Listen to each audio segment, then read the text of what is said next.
भूतिया हॉस्टल की डरावनी कहानी। रात का समय था और हॉस्टल में सन्नाटा पसरा हुआ था। हल्की हल्की बारिश हो रही थी और बिजली कड़क रही थी। कमरे में 3 दोस्त अमित, रोहन और सुमित बैठे थे। अमित ने डरते हुए कहा, यार, इस हॉस्टल में कुछ तो गड़बड़ है।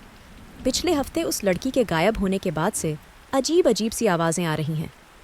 रोहन ने हंसते हुए जवाब दिया, तू भी ना अमित, बहुत डरपोक है।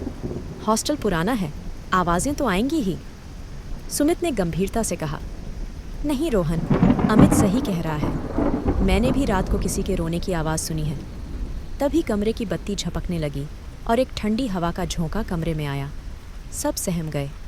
अमित ने कांपते हुए कहा, देखा, मैंने कहा था ना, कुछ तो गड़बड़ है। कमरे के बाहर से किसी के चलने की आवाज़ आई। सब एक दूसरे को देखकर चौंक गए। रोहन धीरे से बोला, चलो देख कर आते हैं। सभी डरते डरते कमरे से बाहर निकले और धीरे धीरे उस दिशा में बढ़े जहाँ से आवाज़ आ रही थी। हॉस्टल के एक कोने में एक पुराना दरवाज़ा दिखाई दिया।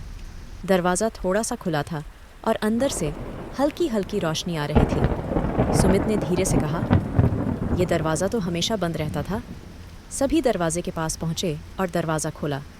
अंदर का दृश्य देखकर उनकी चीख निकल गई।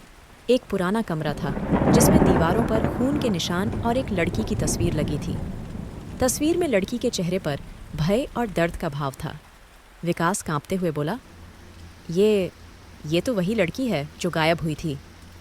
तभी कमरे में हवा का एक तेज़ झोंका आया और दरवाज़ा खुद बंद हो गया। सभी लड़के डर के मारे चिल्ला उठे। बिजली कड़कने की आवाज़ के साथ कहानी समाप्त होती है। क्या आप विश्वास करते हैं कि आत्माएं होती हैं? सावधान रहें, क्योंकि कभी कभी वे आपके बहुत करीब होती हैं।